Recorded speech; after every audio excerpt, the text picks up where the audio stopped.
Hello प्यारे विद्यार्थियों, स्वागत है आप लोग को आपका चैनल आर्ट्स क्लासेस में। तो आज हम क्लास 12 के सोशियोलॉजी का उनका जो है लघु उत्तरीय प्रश्न, ठीक है, जिसे जो है गैर वस्तुनिष्ठ प्रश्न बोलते हैं आप लोग को, ठीक है। यानी खंड बो में आप लोग को दिया जाएगा गैर वस्तुनिष्ठ प्रश्न, ठीक है। इनमें निर्देश दिया जाएगा आप लोग को। प्रश्न संख्या 1 से लेकर 30 लघु उत्तरीय है, यानी 2024 में आप एग्ज़ाम दे रहे हैं, उनमें बोला जाएगा प्रश्न संख्या 1 से लेकर 30 लघु उत्तरीय है, किन्हीं 15 प्रश्न जो है उनके उत्तर दें, ठीक है। आधा आधी यानी 50% आप लोग को आंसर देना, ठीक है। प्रत्येक प्रश्न के लिए जो है 2 अंक निर्धारित है। 15 गुना 2 आपको दे देगा इक्वल टू 30 दे देगा, ठीक है। तो आप लोग को जो है 30 क्वेश्चन में से 15 क्वेश्चन का जवाब देना है। तो आज हम इस वीडियो में जो है 10 सब्जेक्टिव क्वेश्चन का आंसर आप लोग को ईजिली यानी शॉर्ट आंसर में अपने तरीके से समझाने वाला हूँ, ठीक है। बुक का तरीके से नहीं बल्कि अपने मन से समझाऊँगा आप लोग को, अपने हिसाब से, जो कि आपको समझ आ सके बिना रटे और बिना याद किए, ठीक है। आप लोग को जो है दिमाग में बैठ जाए, आराम से आप लोग जो है 2 लाइन उसके बारे में कुछ लिख सकते हैं, बस इतना ही चाहिए।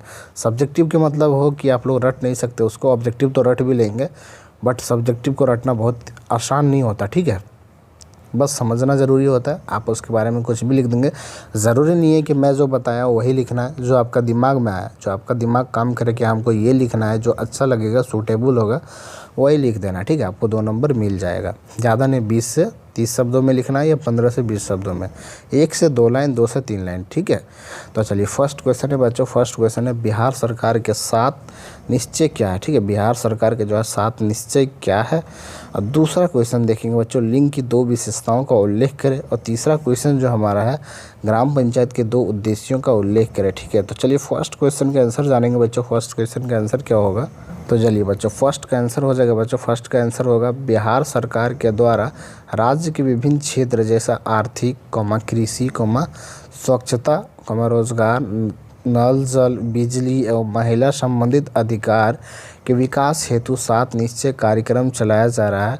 आज के समय में 7 निश्चय 2 का कार्यक्रम चल रहा है, यानी कि आपको बोला गया था सरकार का जो है 7 जो है निश्चय कार्यक्रम, ठीक है। यानी कि 7 कामों को बताना है सरकार के द्वारा जो चलाया गया था। तो आप लोग को कोई सा भी जो है 7 काम उनका जो है बता देना, ठीक है। कार्यक्रम जो है बता देना, जैसा आर्थिक, कृषि, स्वच्छता, रोजगार, जल नल जो है, नल जल जो योजना चल रहा है, बिजली का, महिला संबंधित अधिकार, ये सब जो है बिहार सरकार द्वारा चलाया जा रहा है। तो आप लोग को इतना ही जवाब दे देना है, ठीक है। चलिए नेक्स्ट क्वेश्चन जो बोला गया था, लिंग का जो है 2 समानताएं बताते हैं, 2 विशेषता बताना आप लोगों को। तो ज़्यादा नहीं, 2-4 या तो 10 शब्दों में आप लोग को बता देना है। तो क्वेश्चन क्या है, लिंग की 2 विशेषताओं को बताना है आप लोग को उसको। तो इनका आंसर लिखेंगे, लिंग की 2 विशेषताएं हैं, ठीक है। 2 विशेषताएं निम्न है या निम्नलिखित है, या तो 2 विशेषताएं हैं, ठीक है। आप लोग को डैश दे देना है। उनके बाद 1 नंबर में आप लोग को लिखना है, 1 नंबर दे के या तो 1 लिखना है या तो ए लिख देना है, कुछ भी लिख देना आप लोग को। ए में लिखना है व्यवहार परिमार्जन की प्रक्रिया, और दूसरा नंबर लिख देना आप लोगों को आदर्श व्यवहार की प्रक्रिया, ठीक है। बस ज़्यादा नहीं, बस इतना लिखना है। लिंग की 2 विशेषताएँ, फर्स्ट लिखना व्यवहार परिमार्जन की प्रक्रिया, और दूसरा जो लिख देना आदर्श व्यवहार की प्रक्रिया, ठीक है। चलिए तीसरा क्वेश्चन था बच्चों, तीसरा क्वेश्चन था ग्राम पंचायत के 2 उद्देश्यों का उल्लेख करें। काफ़ी विवेक क्वेश्चन है बच्चों। ग्राम पंचायत के 2 उद्देश्य को लिखना, आप लोग को उल्लेख करना है। उल्लेख मतलब समझिएगा, आप लोग उल्लेख बोल दिया तो ये नहीं कि क्या है उल्लेख, ठीक है। उसके बारे में कुछ लेख लिखना है, ठीक है, ग्राम पंचायत के 2 उद्देश्य के बारे में। तो चलिए इनका उद्देश्य देखेंगे क्या है। चलिए थर्ड नंबर का आंसर हो जाएगा बच्चों, ग्राम पंचायत के 2 उद्देश्य क्या है। तो लिखना है आप लोग को ग्राम पंचायत के 2 उद्देश्य जो है इस प्रकार से हैं। फर्स्ट आप लोग को 1 नंबर या ए दे देना है, कुछ भी दे देना है अपने हिसाब से। उसमें लिखना है ज़मीनी स्तर पर लोकतंत्र स्थापित करना, और दूसरे नंबर में आप लोग को लिखना है ग्रामीण लोगों के जीवन स्तर को ऊँचा करना। यानी ग्राम पंचायत के काम क्या होता है, ग्राम पंचायत के नेता जो होता है या तो ग्राम पंचायत में जो भी काम होता है वो ज़मीनी स्तर पर होता है, ठीक है। यानी ज़मीन पर कुछ या तो हो गया पोखर वगैरह, आप लोग को मालूम होगा, नहर होता है मतलब, यानी छोटा तालाब होता है, उनको बनाना, ठीक है, कुआं को बनाना। ज़मीनी स्तर पर लोकतंत्र स्थापित करता है। ग्रामीण लोगों के जीवन स्तर को ऊंचा करना होता है, ठीक है। ग्रामीण स्तर यानी गांव के लोगों को जो है उनको ऊंचा करना होता है, यानी उसको घर का आवास देना जो होता है, योजना होता है, कुछ भी पैसे वगैरह, ठीक है, वो सबको जो है देता है पंचायती राज में, ठीक है। तो यही सब करना है, उनका 2 उद्देश्य बताना है। तो आप लोग 2 उद्देश्य बता दिए हैं इजीली। ज़मीनी स्तर पे कार्यक्रम लिख देना है और ग्रामीण लोगों के जीवन को स्तर को ऊंचा करना है, बस इतना ही लिख देना है। बस 2 नंबर आपको मिल गया। ज़रूरी नहीं है कि पूरा लाइन भरेंगे तभी 2 नंबर मिलेगा, बस सही लिख देना है, मिल जाएगा। चलिए नेक्स्ट क्वेश्चन देखेंगे 4 नंबर का। काफ़ी वीवीआई क्वेश्चन है बच्चों, क्वेश्चन को समझना है। बाल श्रमिक किसे कहा जाता है, यानी बाल श्रमिक जो है वो किसे कहा जाता है, तो आप लोग को समझना है बाल श्रमिक किसे कहा जाता है। तो चलिए इनका आंसर देखेंगे, ठीक है। इनका 4 नंबर का आंसर देखेंगे। भारतीय संविधान के अनुसार किसी उद्योग, कल कारखाने या किसी कंपनी में मानसिक या शारीरिक श्रम करने वाले 5 से 14 वर्ष के उम्र के बच्चों को, यानी क्या लिखा गया, 5 से 14 वर्ष उम्र के बच्चों को बाल श्रमिक कहा जाता है। समझिएगा श्रमिक मतलब क्या होता है, आप लोग को समझना ये इंपॉर्टेंट है कि श्रमिक किसे बोलते हैं। तो श्रमिक एक मजदूर को बोलते हैं, ठीक है, लेबर को बोलते हैं, मजदूर को। तो वही बाल मजदूर के बारे में आप लोग को बताना है। तो बाल मजदूर मतलब समझ लेंगे 18 साल से उम्र से पहले अगर कोई किसी को काम करवा रहा है, ठीक है, या काम कर रहा है, तो वो बाल मजदूर हुआ, ठीक है, 18 साल 16 साल की उम्र से पहले। तो यहाँ पे बता गया है 5 से 14, आप लोग को लिख देना है, 5 से 18 तक भी लिख देना है कुछ भी, लेकिन 18 से ज़्यादा नहीं होना चाहिए, 18 से कम ही तक उसे जो है बालक के रूप में माना जाता है, छात्र के रूप में माना जाता है। तो उसको मजदूरी कराना, यानी ये जो है लोकतांत्रिक के हिसाब से जो है अपराध है, ठीक है। तो आप लोग को जो है बताना यही है कि अगर कोई बच्चा, यानी अगर कोई बच्चा 5 से लेकर 14 वर्ष की उम्र में कोई भी काम कर रहा हो, मजदूरी कर रहा हो, तो उसे ही जो है बाल श्रमिक कहा जाता है। बस इतना ही लिख देना है। भारतीय संविधान के अनुसार किसी भी कारखाने में, किसी भी जगह पे, किसी फैक्ट्री में अगर कोई बच्चा 5 से लेकर 14 वर्ष तक उम्र की अगर बच्चा वहाँ पे काम कर रहा है, तो ये बाल श्रमिक हो गया, बाल मजदूर हो गया या बाल श्रमिक हो गया। काफ़ी ईजी से आज जो है आप लोग को हम समझा दिए। आशा करता हूँ कि एकदम 100% आपको समझ आ गया होगा। ये क्वेश्चन आपसे नहीं छूटने वाला है, ठीक है। चलिए नेक्स्ट देखेंगे 5 नंबर क्वेश्चन। 5 नंबर क्वेश्चन है, मुख्यमंत्री कन्या सुरक्षा योजना क्या है, ये भी आपको बताना है। मुख्यमंत्री कन्या सुरक्षा योजना क्या है, तो चलिए इनका आंसर की ओर बढ़ेंगे बच्चों, काफ़ी ईजी से हम आप लोग को समझा देंगे, ठीक है। तो चलिए आंसर देखेंगे। चलिए 5 नंबर का जो है, यह योजना बिहार सरकार के द्वारा आरंभ किया गया था, ठीक है।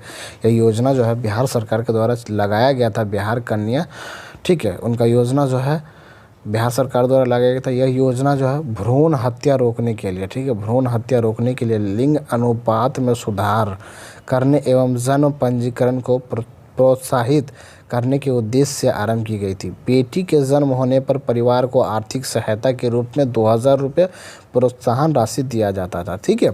इनमें जो है बिहार सरकार द्वारा एक योजना लागू हुआ था कि अगर कोई अगर किसी के घर में बेटी पैदा होता हो, ठीक है, अगर बेटा पैदा होता है, हमारे यहाँ भी समाज में क्या चल रहा है, अगर बेटा पैदा होता है तो बहुत खुशी मनाया जाता है, अगर बेटी पैदा होता है तो थोड़ा गमी, यानी थोड़ा सा उसका मुंह छोटा हो जाता है, फेस, क्योंकि बेटी पैदा हुआ ना, वो कुछ कर नहीं सकती है, इसलिए जो है, अब बेटा जो है कमा के देता है, पैसे देता है, इसलिए जो है लोग का चेहरे पे स्माइल रहता है और इस पर जो है थोड़ा दुख हो जाता है। इसलिए बिहार सरकार जो है एक फ़ैसला उठाया है कि कुछ जो है कुछ मदद किया जाए, ठीक है। अगर बेटी पैदा होता है तो उसको प्रोत्साहित के रूप में जो है 2000 रुपया दिया जाए। तो यही जो है नियम लगाया था बिहार सरकार ने।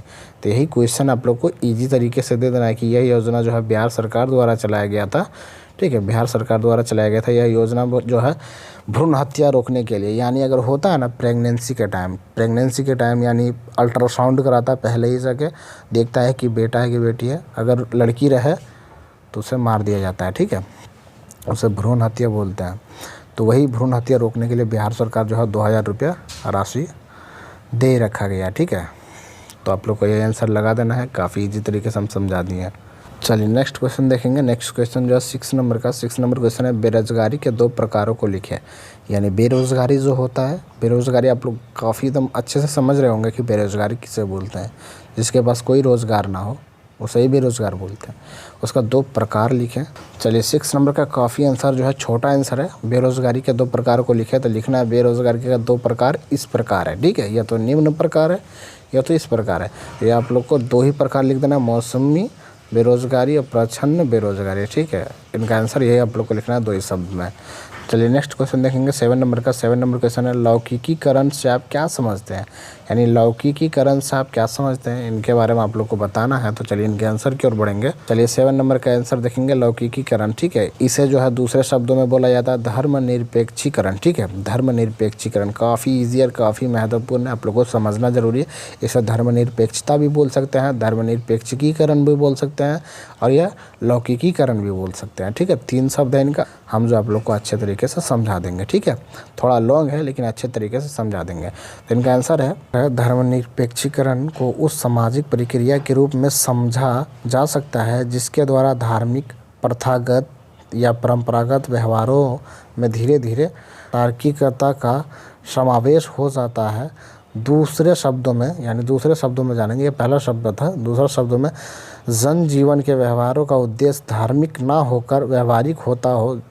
जो पहले लिखा गया है, पहले जो वस्तु पारलौकिक समझी जाती थी अब उस व्याख्या लौकिक संदर्भ में होने लगती है। अतः पारलौकिक परंपरागत देवियों या धार्मिक आदर्शों की मानवीय, सामाजिक, व्यवहारिक या तार्किक व्याख्या ही धर्मनिरपेक्षीकरण है, ठीक है। तो इनका बताना आप लोगों को कि धर्मनिरपेक्षीकरण किसे बोलता है।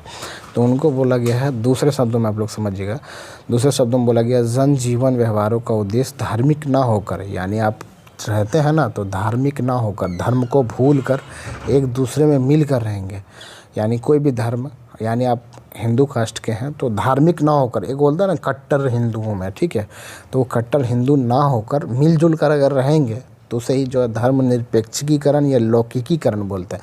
या तो एक मुस्लिम ही है या तो ईसाई ही है, वो बोलेगा मैं एक कट्टर ईसाई हूँ, तो नहीं, वो हो गया धर्म सापेक्ष हो गया, ठीक है, अपने धर्म की ओर लगाव रहना। बल्कि नहीं, सब धर्म मिलजुल कर ही रहना, सब एक दूसरे में मिलजुल कर रहना, परंपरागत देवियों या धार्मिक आदर्शों की मानव करना, दोनों सब, हर धर्म जो है, हर देवी को, हर देवता को, हर गॉड को जो है, सब की गॉड को जो है मानना, इसे ही जो है धर्मनिरपेक्षीकरण बोलते हैं। आप लोग आसान शब्दों में आप लोग इसका आंसर दे सकते हैं, ठीक है। आशा करता हूँ कि आप लोग को समझ आ गया होगा। चलिए नेक्स्ट देखेंगे 8 नंबर क्वेश्चन बच्चों। 8 नंबर क्वेश्चन है ग्राम एवं नगर के बीच अंतर स्पष्ट करें। ग्राम मतलब गांव, ठीक है, गांव जो ग्राम पंचायत होता है, और नगर मतलब नगर पंचायत जहाँ आबादी ज़्यादा रहता है और शहर रहता है, थोड़ा मार्केट रहता है, ठीक है, उसको नगर बोलते हैं। नगर के बीच जो है अंतर स्पष्ट करना है, यानी उनके अंतर बताना है, ग्राम और नगर में अंतर क्या है। चलिए हम आप लोग को जो है इजी शब्दों में बताएंगे। चलिए प्यारे बच्चों 8 नंबर क्वेश्चन देखेंगे, ग्राम और नगर के बीच अंतर। आप लोग को जो है यानी कि बीच में जो है एक लाइन खींच देना आप लोग को, ठीक है, बीच में लिख देना है, एक साइड में जो है राइट साइड में और लेफ्ट साइड में लिख लेना आप लोग को ग्राम, ठीक है, ग्राम पंचायत या ग्राम लिख लेना है, जिसके बारे में पूछ रहा है तो ग्राम लिख देना आप लोग को, और दूसरा नगर लिख देना, ठीक है। तो फर्स्ट ग्राम में लिखना है, 1 नंबर देखे, ग्राम प्राचीन अवधारणा है, यानी ग्राम जो है प्राकृतिक अवधारणा है, यानी पहले का, बहुत पहले का है वो। ग्रामीण जैसे ग्राम मतलब समझिएगा आज से पहले हड़प्पा सभ्यता, वो कैसे लोग रहते थे वहाँ पे, तो ग्रामीण लोग रहता था, ठीक है। शहरी लोग ने ग्रामीण की ही तरह रहते थे पर शहरी की तरह रहते थे वो लोग, ठीक है। तो ग्राम प्राचीन अवधारणा है। और दूसरा जो है नगर जो है आधुनिक अवधारणा, यानी कि वर्तमान का अवधारणा है वो, ठीक है, अभी का है, वर्तमान आधुनिक अवधारणा है। दूसरा आप लोग को ग्राम में लिखना है, ग्राम दूसरा आप लोग को लिखना काफ़ी एकदम इंपॉर्टेंट शब्द है ये, आप लोग समझिएगा। दूसरा ग्राम में लिखना है, ग्राम का मुख्य पेशा यानी मुख्य काम जो है उसका कृषि होता है, ठीक है। कृषि मतलब समझिएगा खेती बाड़ी होता है। ग्राम में जो है मुख्य उसका पेशा जो धंधा है वो खेती बाड़ी होता है, कृषि होता है। नगर में जो है, नगर का मुख्य पेशा जो है नौकरी एवं व्यवसाय होता है। यानी नगर में आप जाएंगे, शहर में, मार्केट में, तो मुख्य पेशा उनका जो है, रोज़गार उनका जो है नौकरी होगा, गवर्नमेंट नौकरी, या तो व्यवसाय कोई रोज़गार होगा, ठीक है। तो ये आप लोग को जो है दो अंतर जो है तुम इजीली आप लोग को समझ आ गया होगा। चलिए तीसरा अंतर देखेंगे, ठीक है। तीसरा अंतर देखेंगे, ग्राम में आपसी जुड़ाव ज़्यादा होती है। ग्राम में जो है आपसी जुड़ाव जो है ज़्यादा होती है, यानी समझिएगा आप लोग, ग्राम के लोग जो है आपस में मिलजुल कर ज़्यादातर रहते हैं, यानी कि एक दूसरे से मदद लेते हैं, एक दूसरे का मदद करते हैं, ठीक है। तो ग्राम में जो है आपसी जुड़ाव ज़्यादा होती है, और नगर में जो है आपसी जुड़ाव नाजुक होती है। नगर में क्या होता है, अगर आप किसी के पैसे लिए हैं नगर में, शहर में, तो उनके बदले जो है कुछ ना कुछ करना पड़ता है आपको, मतलब हक मार लेता है किसी का पैसा ज़्यादा ले लेता है, ठीक है। वहाँ पे सूद ब्याज का जो है इंटरेस्ट चलता है, तो वहाँ का जो है जुड़ाव जो है, आपसी जुड़ाव जो है नाजुक होती है, कमज़ोर होती है। तो आप लोग को जो है 3 अंतर स्पष्ट जो हम करा दिए हैं, आप लोग को अच्छे से समझ आ गया होगा। आसान शब्दों में आप लोग 2 ही अंतर बता देंगे तो आंसर आप लोग को, अगर 2 ही अंतर आप लोग बता देंगे तो जो है 2 नंबर आपको मिल जाएगा, ठीक है। ज़रूरी नहीं कि 3 अंतर 4 अंतर बताएंगे तो ही 2 अंतर हो गया काफ़ी है, ठीक है। चलिए नेक्स्ट देखेंगे 9 नंबर क्वेश्चन, मुस्लिम अल्पसंख्यों की 2 समस्याओं का उल्लेख करें। यानी मुस्लिम अल्पसंख्यों की जो है 2 समस्या, प्रॉब्लम का उल्लेख करना आप लोग को। तो चलिए चलिए 9 नंबर आंसर देखेंगे, मुस्लिम अल्पसंख्यकों की समस्या क्या क्या है। ठीक है, तो फर्स्ट आप लोग को समस्या देना असुरक्षा की भावना। ठीक है, असुरक्षा यानी सुरक्षा ना होना, उनकी भावना को समझना। वह बहुसंख्यक है, यानी वह जो है बहुसंख्यक यानी अल्पसंख्यक जो मुस्लिम है यानी कमज़ोर मुस्लिम जो है, मुस्लिम कास्ट में जो है कमज़ोर जाति के, कम जाति के, जैसे ओबीसी ईबीसी हो गया। ठीक है, वो जो है वो बहु अल्पसंख्यक यानी हिंदुओं को बहु अल्पसंख्यक बोलते हैं, जनरल बोलते हैं। जनरल से असुरक्षित महसूस करता है, यानी कि उनसे जो है सुरक्षित महसूस नहीं करते, वो उनसे थोड़ा सा ये क्या लगता है उनको कि हिंदू जो है उनके ऊपर भारी है। ठीक है, तो उनको जो है असुरक्षित, अपने आप को जो है सुरक्षा महसूस नहीं कर पाता है वो लोग। ठीक है, तो उनका ये एक प्रॉब्लम है।